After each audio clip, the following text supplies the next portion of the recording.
Many ships have traveled through the bodies of water surrounding northern Michigan, but their journeys wouldn't be successful without a little help. Which brings us here to Presque Isle. In this week's Field Trip Friday, we check out 2 historical lighthouses. Let's go.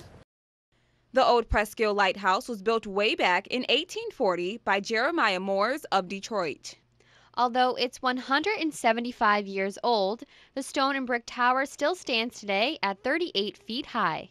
Surrounding the lighthouse were cool artifacts like this giant anchor and even this bell from the Lansing City Hall clock tower. Just pull.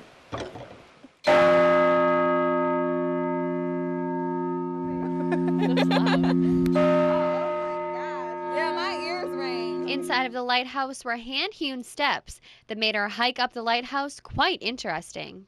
Like, I feel a little claustrophobic. Wow.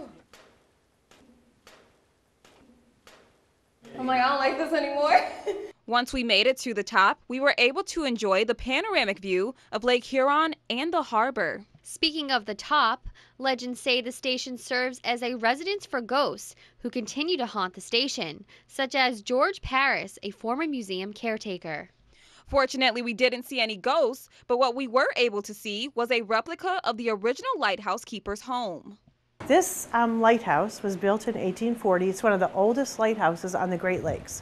You know, Michigan became a state in 1837, so very quickly it was in the works to make this a lighthouse.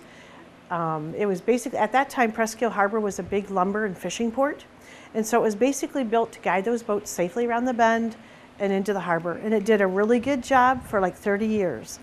And when the Soo Locks opened, the shipping industry on the Great Lakes just exploded.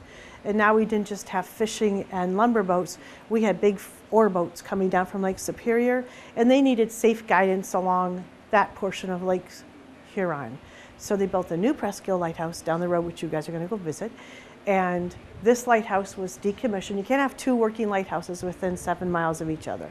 This was decommissioned, and if you look at that picture, they even took the top off of it, shipped it to another lighthouse, and this place sat abandoned. We also got some hands-on experience with some of the same objects that were used back in the day.